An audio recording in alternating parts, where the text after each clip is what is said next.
Hello everyone, welcome back. आज हम discuss करेंगे फैक्ट्री एक्ट 1948 में इंस्पेक्टिंग स्टाफ सेक्शन 8 और पावर ऑफ इंस्पेक्टर्स की। ठीक है, फैक्ट्री एक्ट 1948 में हमने बहुत सारे टॉपिक्स कवर अप कर लिए हैं। प्रीवियस वीडियो लेक्चर में मैंने आपको बताया था कि क्या लायबिलिटीज़ होती हैं ऑनर्स की फॉर द प्रेमिसेस और फैक्ट्री, वो टॉपिक हमने कवर अप किया। आज हम जो टॉपिक डिस्कस करने जा रहे हैं वो है इंस्पेक्टिंग स्टाफ, यानी कि जो अब तक मैं आपको हर टॉपिक में जिक्र करता आया था कि फैक्ट्री चीफ इंस्पेक्टर क्या है, फैक्ट्री चीफ इंस्पेक्टर, तो वो इंस्पेक्टिंग स्टाफ के बारे में आज हम डिस्कस करेंगे। So let's start topic.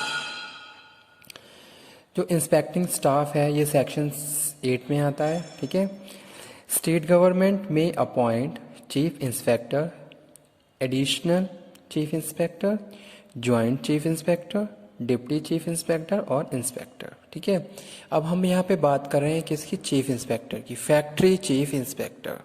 तो पहली चीज़ तो ये है कौन है ये क्या है? ये एक पर्सन है। ठीक है, ये एक ऑथराइज अथॉरिटी है जो स्टेट गवर्नमेंट के द्वारा प्लेस की जाती है। किसके लिए? For the inspection of factories.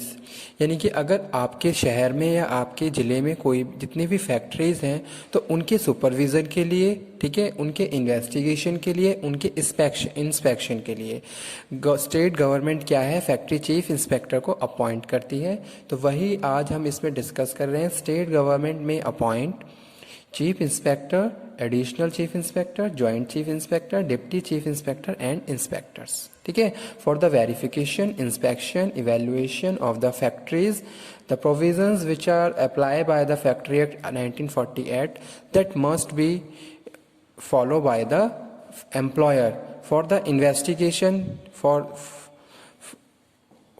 of all these state government appoint factory chief inspector.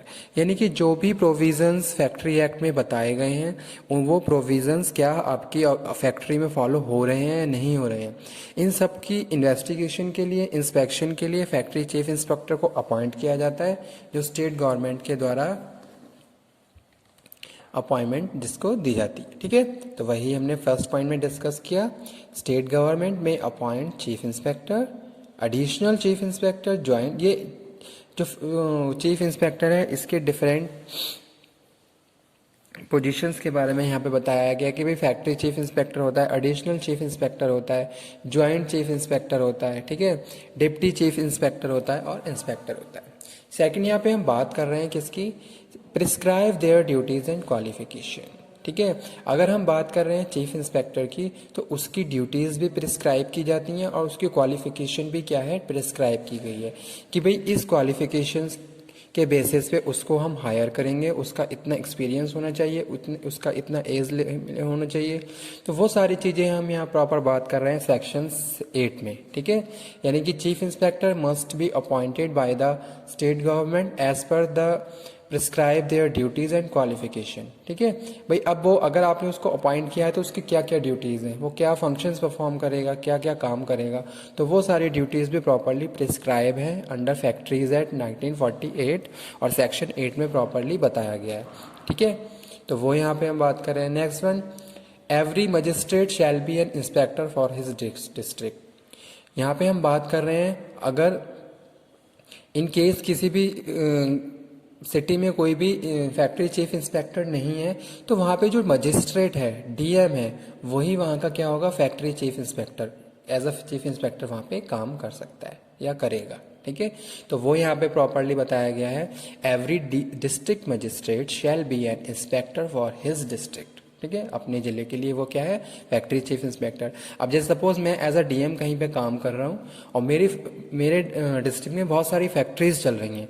अब मेरी रिस्पॉन्सिबिलिटी है कि वो सारे फैक्ट्रीज, वो सारे एम्प्लॉयर फैक्ट्री एक्ट 1948 के रूल्स एंड रेगुलेशन फॉलो करें और मुझे टाइम टू टाइम वहाँ पे विजिट भी करना होगा, वहाँ पे इंस्पेक्शन भी करना होगा, वेरिफिकेशन भी करना होगा कि भाई जो प्रोविज़न है, जैसे कि हेल्थ सेफ्टी एंड वेलफेयर के जो प्रोविज़न्स हैं, ठीक है, जो भी ड्यूटीज़ हैं ऑक्यूपायर की, जो भी ड्यूटीज़ हैं ऑनर्स की, अपने अपने साइड पे सब लोग अपने अपनी ड्यूटीज़ को प्रॉपरली फॉलो कर रहे हैं या नहीं कर रहे हैं, इन सारे चीज़ों का वेरिफिकेशन, इंस्पेक्शन मेरे द्वारा किया जाएगा।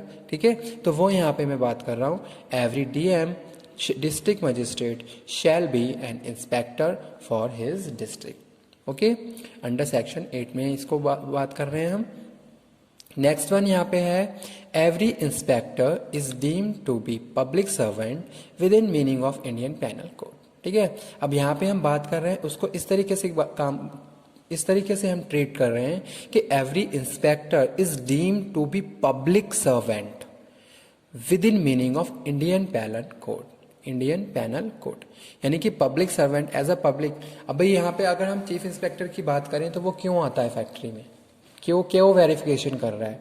वो इसलिए वेरिफिकेशन कर रहा है क्योंकि जो एम्प्लॉयर है वो आपको सारे वेलफेयर, हेल्थ एंड सेफ्टी और वेलफेयर के जो भी प्रोविजन हैं, जो भी फैसिलिटीज़ हैं वो आपको प्रोवाइड की जा रही हैं या नहीं की जा रही हैं. ठीक है, फेयर वेजेस आपको दिए जा रहे हैं नहीं दिए जा रहे हैं, fair working condition, proper working condition है या नहीं, किसी हैजार्डस प्रोसेस में अगर कोई प्रॉब्लम है तो उसको प्रॉपरली कंसर्न किया जा रहा है. तो ये सारी चीज़ें किसके लिए हम बात कर रहे हैं? पब्लिक के लिए बात कर रहे हैं, वर्कर्स के लिए बात कर रहे हैं. ठीक है, तो इसीलिए यहाँ पे हम कह रहे हैं every inspector is deemed to be public servant within the meaning of Indian panel code.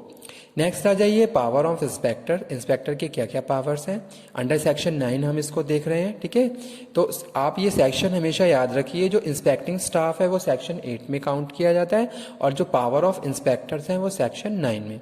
तो यहाँ पे इंस्पेक्टर की क्या क्या पावर है, यहाँ पे एक पॉइंट वाइज मैंने इसको मेंशन किया हुआ है, तो वन बाय वन इसको एक्सप्लेन करते हैं. Entry factory premises for investigation. Chief inspector has power to any time and anywhere he can inspect, he can visit any factory without the permission of any other body.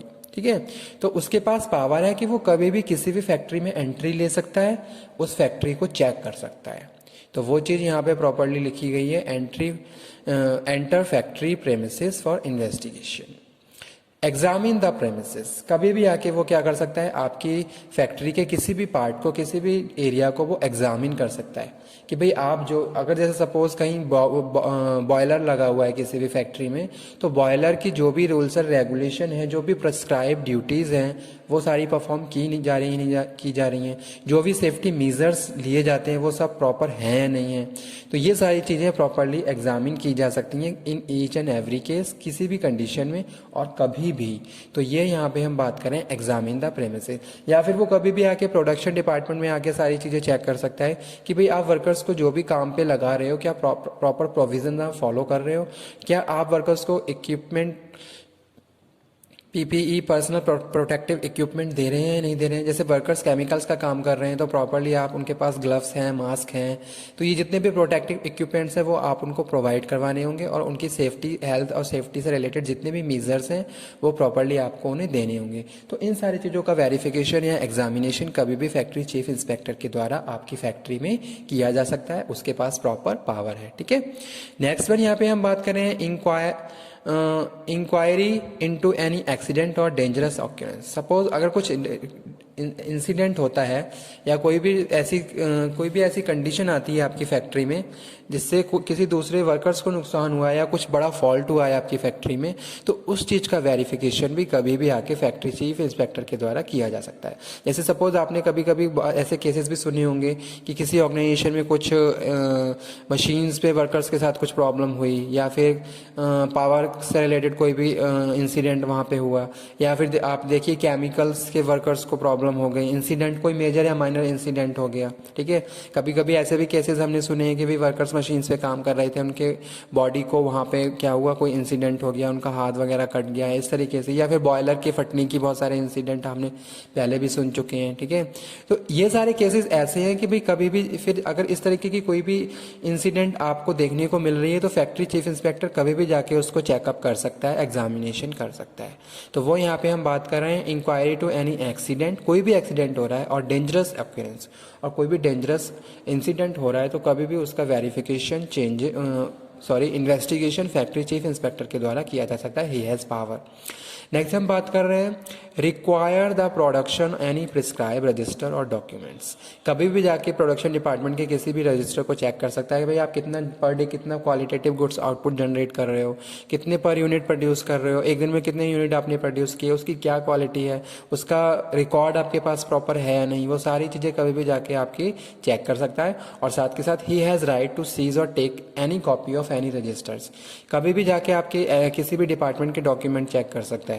जैसे suppose HR के बहुत सारे document, क्या personal जो workers आपके organisation में factory में काम कर रहे हैं, आपके पास उनकी पर्सनल फाइल्स है, आपके पास उनके पर्सनल रिकॉर्ड्स हैं, आपके पास आईडी प्रूफ है, आपके पास एज प्रूफ है क्या, तो वो सारी चीज़ें टाइम टू टाइम जब फैक्ट्री चीफ इंस्पेक्टर आके मांगता है तो आपके पास अवेलेबल होनी चाहिए। तो फैक्ट्री चीफ इंस्पेक्टर के पास या पावर ऑफ इंस्पेक्टर में हम बात कर रहे हैं take copies of register record और डॉक्यूमेंट्स। ठीक है, वो इन सारे डॉक्यूमेंट्स को प्रॉपरली चेक भी कर सकता है और साथ के साथ इनकी कॉपी भी ले जा सकता है, ही हैज़ प्रॉपर राइट।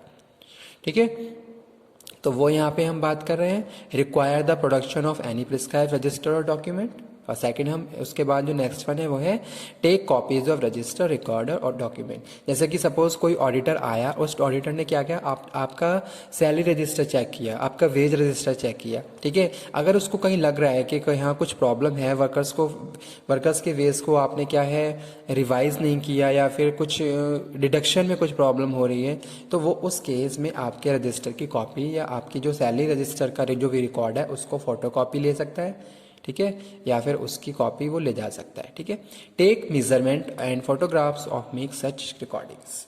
वो क्या कर सकता है, उन सारी चीज़ों को प्रॉपर रिकॉर्ड भी कर सकता है, उनके फोटोग्राफ्स भी ले जा सकता है और उनको प्रॉपरली मेजरमेंट भी कर सकता है। तो ये थे powers of inspector under section 9। और उससे पहले आज हमने डिस्कस किया इंस्पेक्टिंग स्टाफ सेक्शन 8। ठीक है, तो आज का हमारा टॉपिक यहीं पे कवर अप हम करते हैं, जिसमें हमने बात करी थी अंडर फैक्ट्रीज एक्ट 1948, जो भी हमारी फर्स्ट यूनिट चल रही है। ठीक है, इसमें हमने बहुत सारे टॉपिक कवर कर लिए। आज जो टॉपिक किया वो है इंस्पेक्टिंग स्टाफ और power of inspector. Student, exam के पॉइंट ऑफ व्यू से भी ये टॉपिक इंपॉर्टेंट है, तो आप इस टॉपिक को प्रॉपरली कवर अप कर लीजिए।